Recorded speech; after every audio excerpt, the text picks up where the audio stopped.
Hi, Damon here. This video isn't going to be as polished as the main ones I do, but I wanted to quickly discuss the recent Pokemon presentation. Since I'm doing a design study on the mechanics of Pokemon, I wanted to look at the upcoming game Pokemon Legends Arceus, that I'm just going to call Legends from now on, and ask the question, what would it need in order to be a good open-world Pokemon game?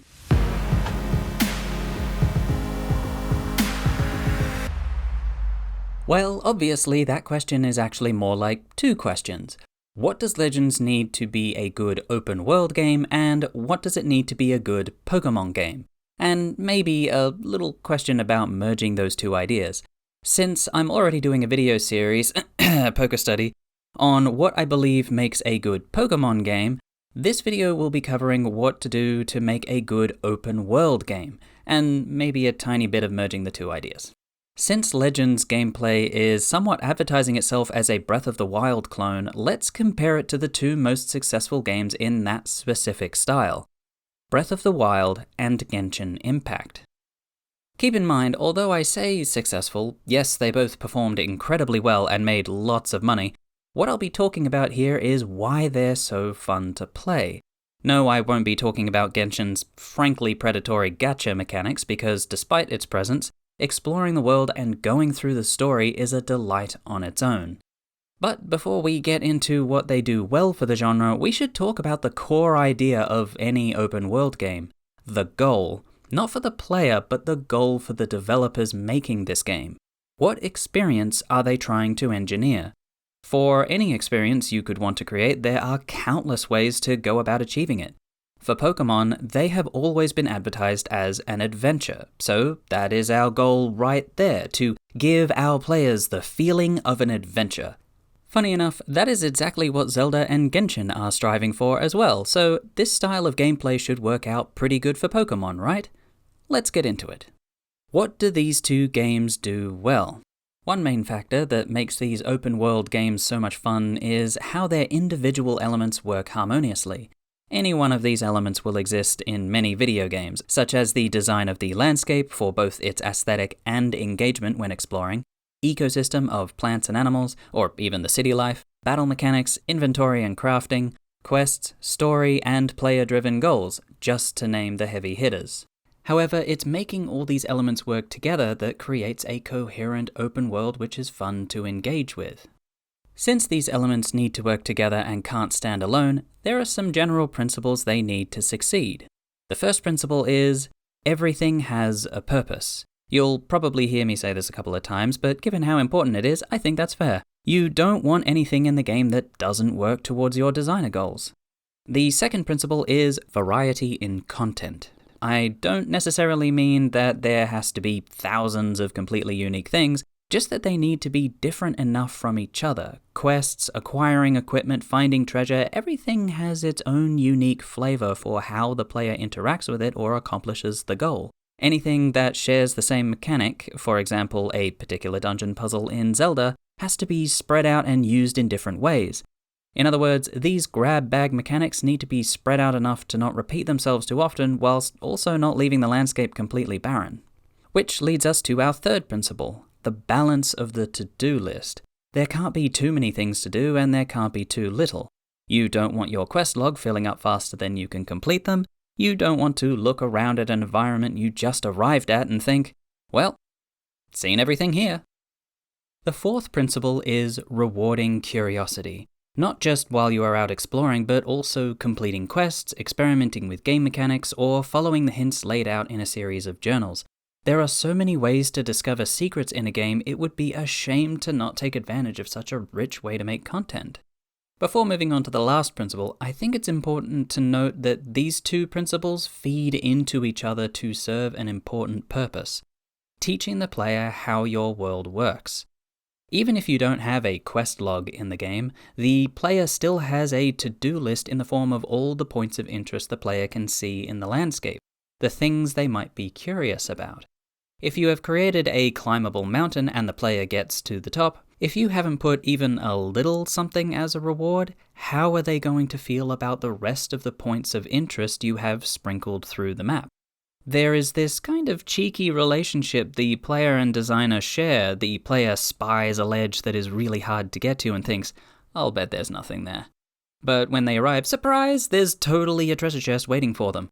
That interaction lays a foundation of trust in the player that even if there isn't much of interest on the horizon, they will still have an insatiable drive to explore it. The last principle is systemic and emergent gameplay. Briefly, systemic gameplay is when the game is built with mechanics that can have interesting consequences emerge from interacting with each other, instead of running an independent script and all else be damned. A good example is the wind in Breath of the Wild. Since all the objects have their own size and weight, it can blow those objects around. Even the way fire spreads can be affected by a gust of wind, not to mention the updraft that is created by the rising heat. A large object will even block the wind from affecting a smaller object on the other side. To give an example of something that has no systemic quality to it could be an elevator door. If you haven't coded it to react to an explosion or having water thrown on the controls, when the button is pressed, it will just open and close, despite all logic saying it should have been short-circuited or destroyed.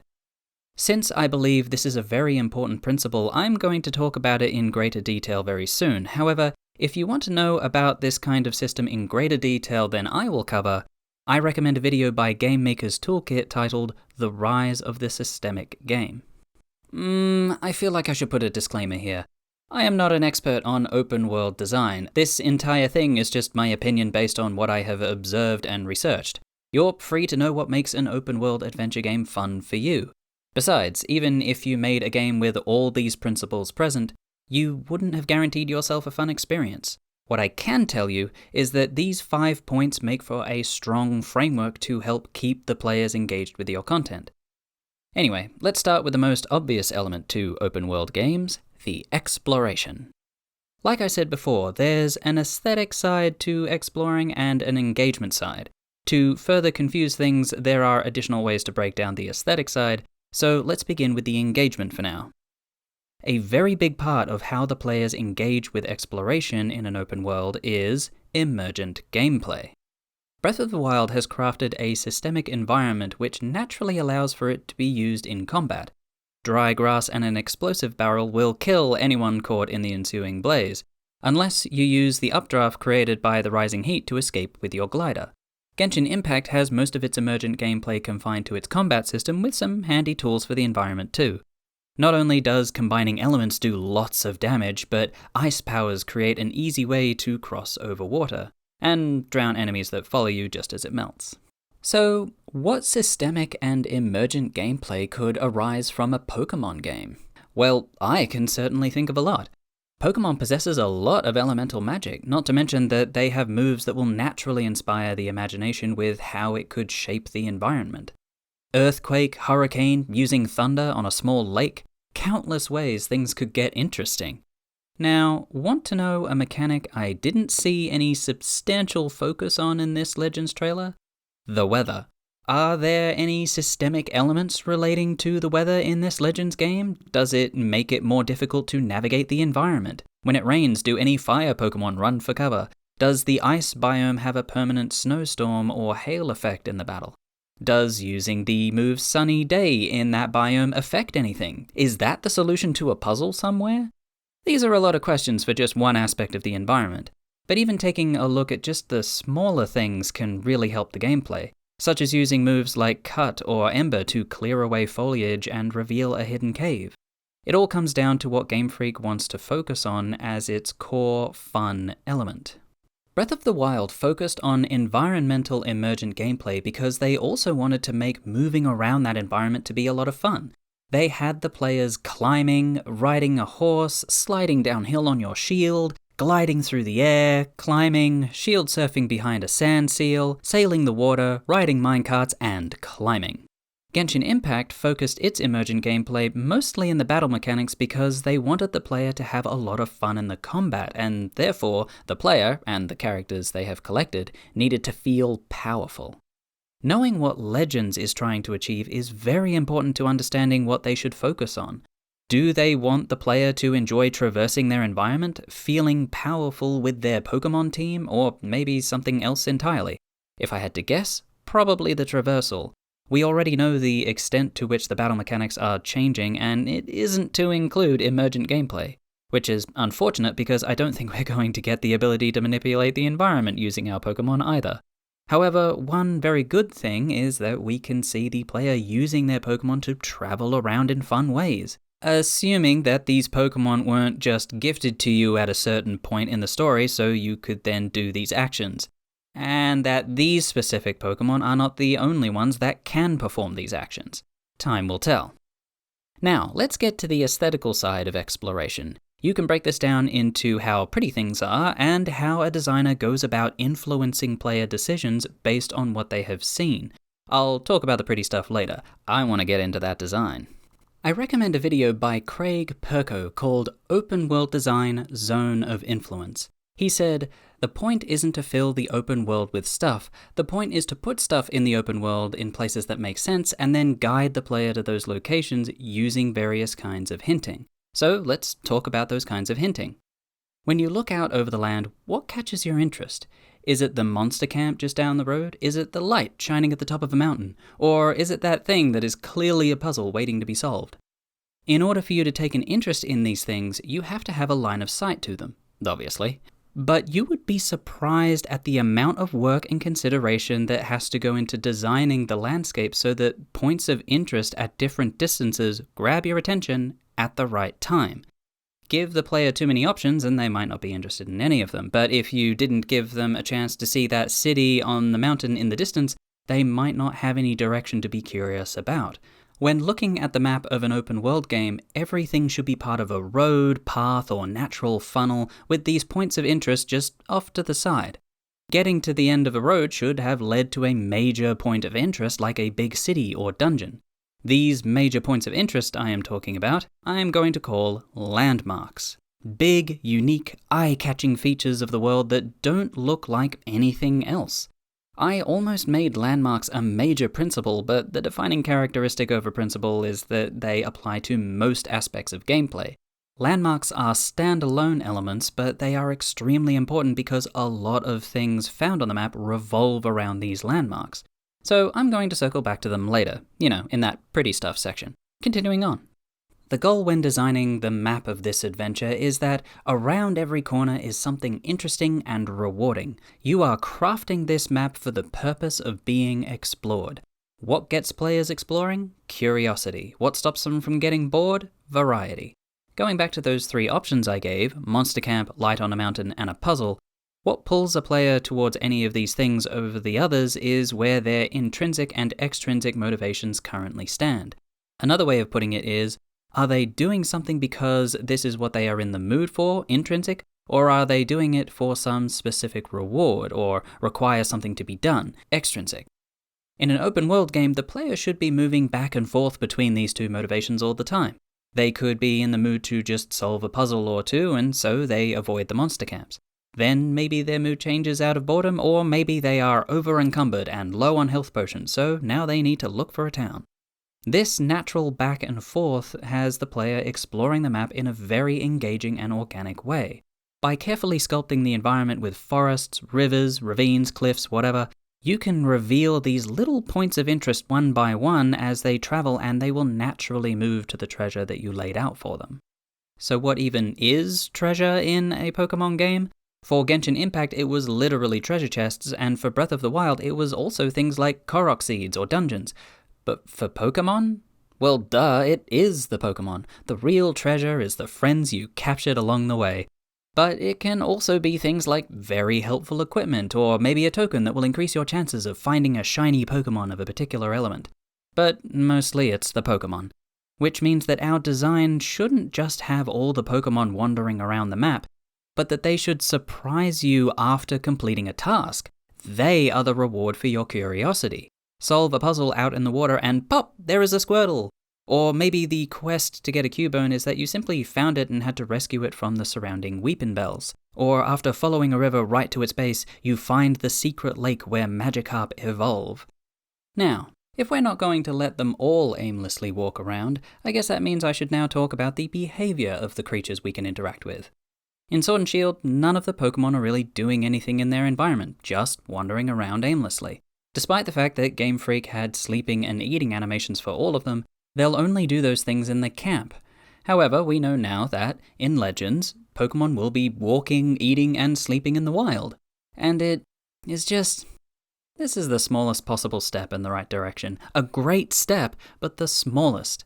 In order for Pokemon to really feel like they are living in this space, they need to have behavioral patterns that reflect how they would go about surviving day to day. This might sound like I am asking Game Freak to create thousands of new animations because every Pokemon must now have at least a handful of new unique activities they perform. As cool as that would be, there is a much easier solution. Remember variety in content? The trick is to create a mechanic that can be used in a diverse set of ways. With that in mind, I present to you artificial intelligence using behavioral mathematics. The very basic idea is that you give each Pokemon a list of needs: hunger, rest, playtime, fear, or aggression levels, as well as the knowledge for how to resolve their problem. Then, using a template that you can copy to every Pokemon, you just adjust variables for tolerances to fit the species. Gyarados would have high aggression levels, while Snorlax would have a low tolerance for hunger. Once the AI has made a decision about what its current priority is, they go about seeking a solution. Using simple cones of vision, if they spot food while they are hungry, they race over to eat it. If they see another creature they don't like, they move to attack or flee. Some of these mechanics must exist in Legends because we can see that they react in different ways to spotting the player. What I hope for here is that Game Freak really goes the extra mile by having Pokemon work together. If multiple Pachirisu are hungry, maybe they run around in a group looking for something that will satisfy all of them. If one Growlithe spots a danger entering their territory, they roar to alert all nearby Growlithe and fight as a team, like real dogs do. Want flocks of birds in the sky, herds migrating across the plain? Look up Swarm AI and be amazed. Swarm AI is used to keep multiple entities moving together in a group without it looking too unnatural and hopefully rather organic. What you don't want is every Pokemon we ever see to be wandering around like they don't know each other exists. Just like that. Let's take a break from talking about game mechanics for a minute and talk about the pretty stuff, the visuals. Yes, that heavily debated topic.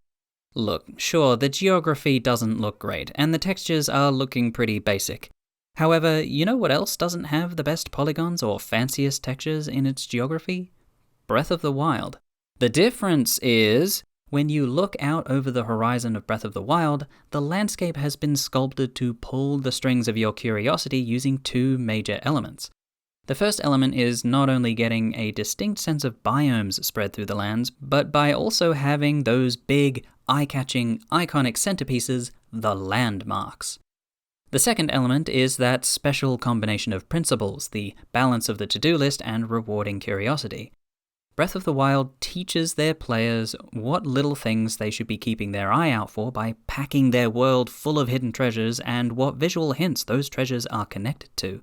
You can tell that even with the shape of the geography in Breath of the Wild, everything has a purpose. If not to serve some curiosity big or small, then by golly did they work to make it look pretty. You don't need the fanciest graphics and up-to-date visuals to create a game that leaves a lasting impression. Just pretend for a moment that everything we saw in this trailer had stunning textures on everything. Would you have gained a lasting impression of the environment?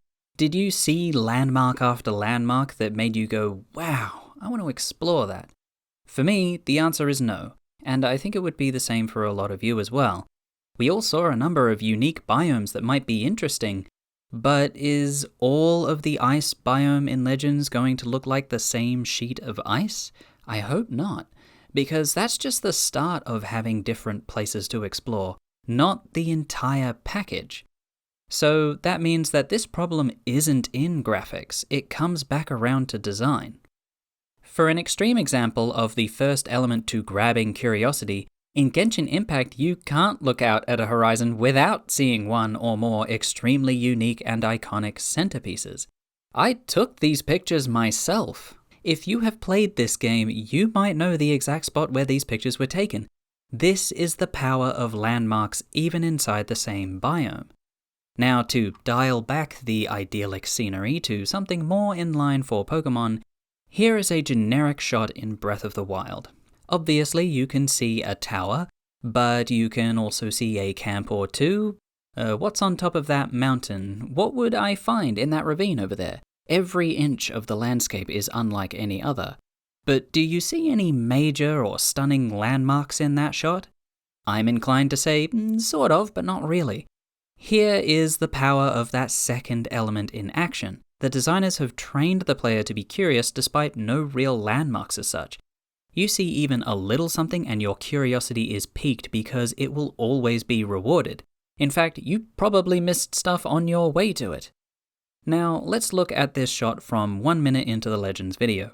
How many things really catch your attention? How iconic do you think it is? The first thing is the rock formation at the top of the hill there. Nice, but is it memorable? Does it leave a lasting impression? If you are feeling cheeky, you might point to that slight opening in the river there and tell me that that is totally a unique place. But how much do you really trust that you are going to find something truly unique there compared to the rest of the river?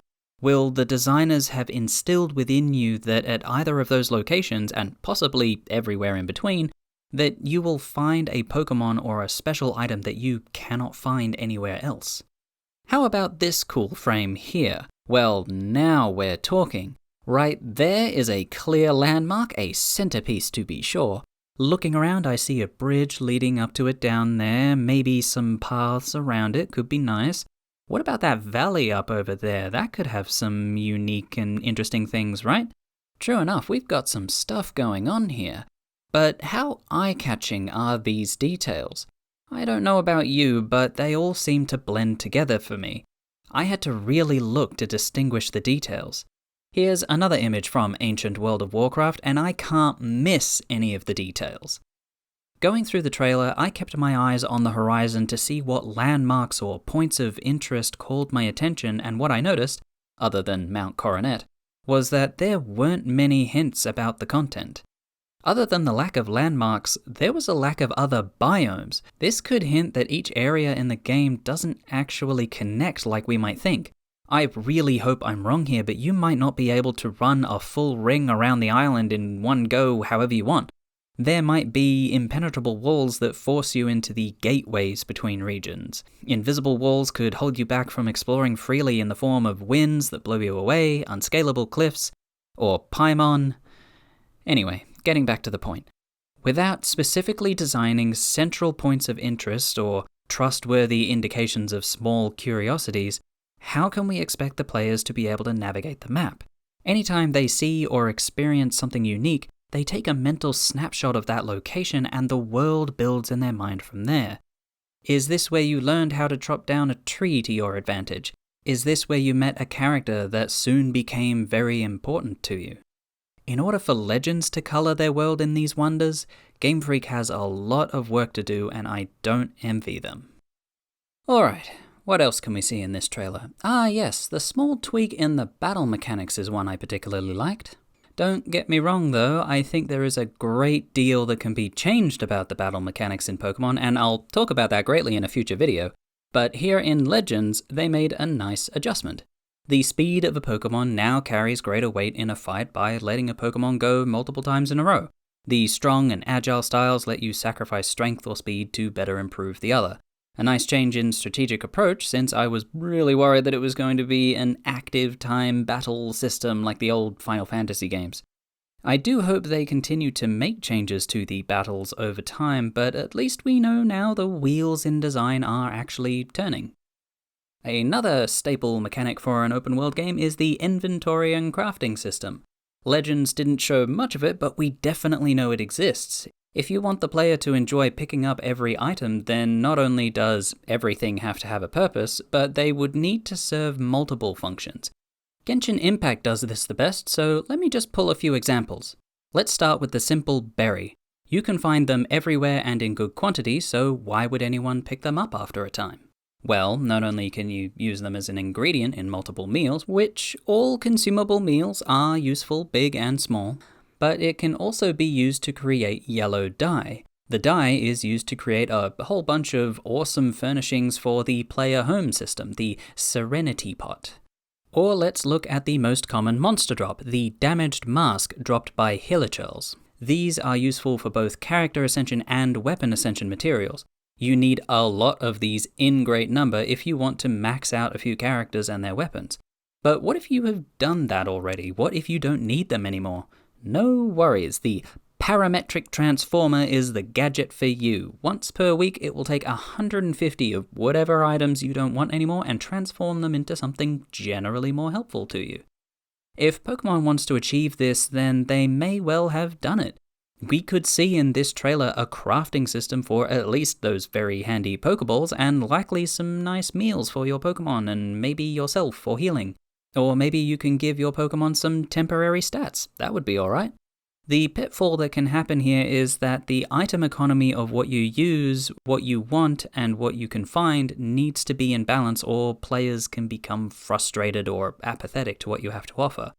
All Game Freak needs to do is make sure that each item is available enough that we don't struggle to craft anything useful, but rare enough that every time we use it or pick one up, we appreciate it. Finally, let's talk about that Pokedex.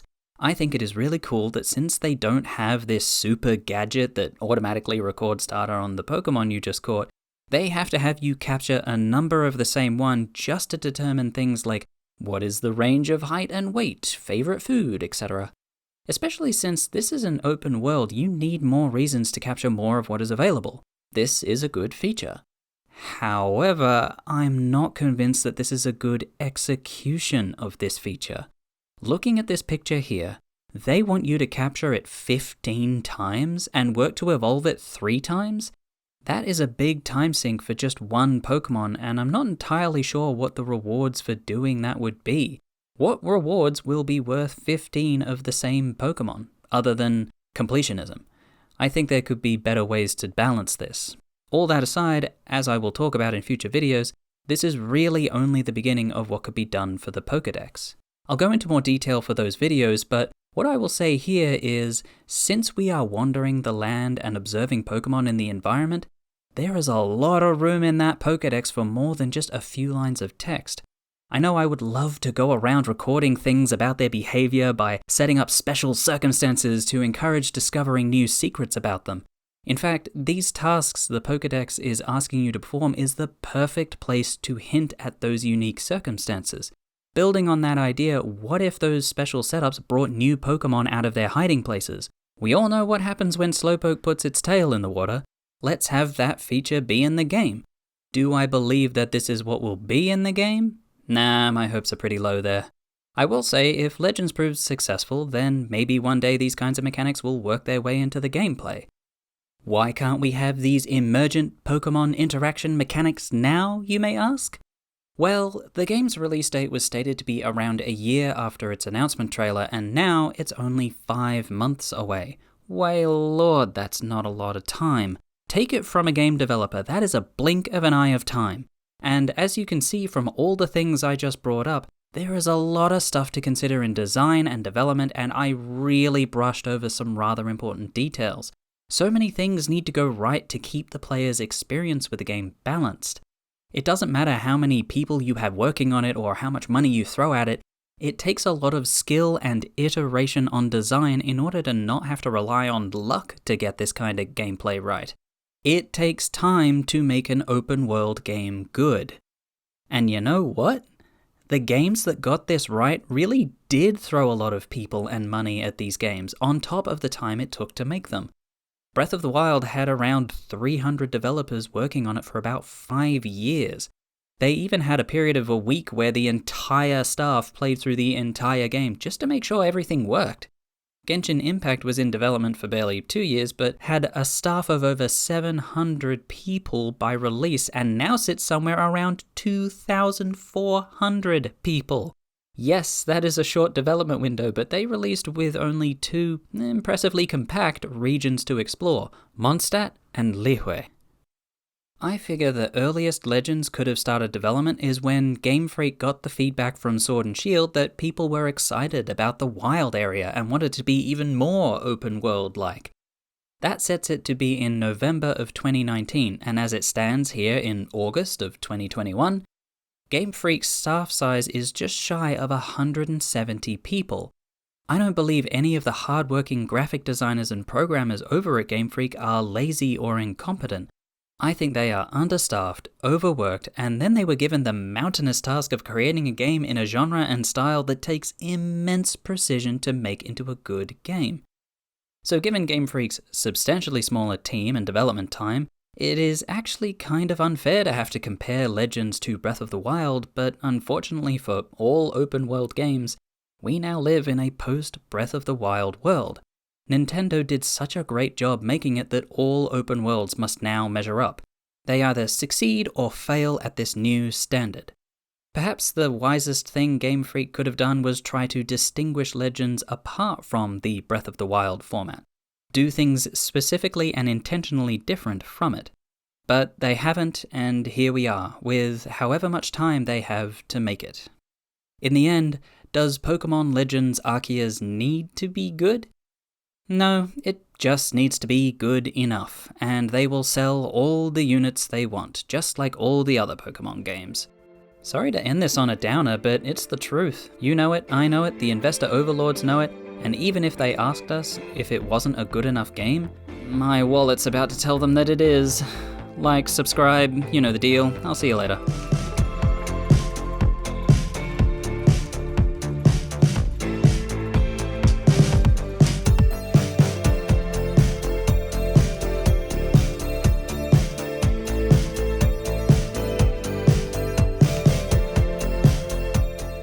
What would it need in order to be a good open-world Pokemon game? What does it need to be good? All I need is the new regional Growlithe. It's perfect.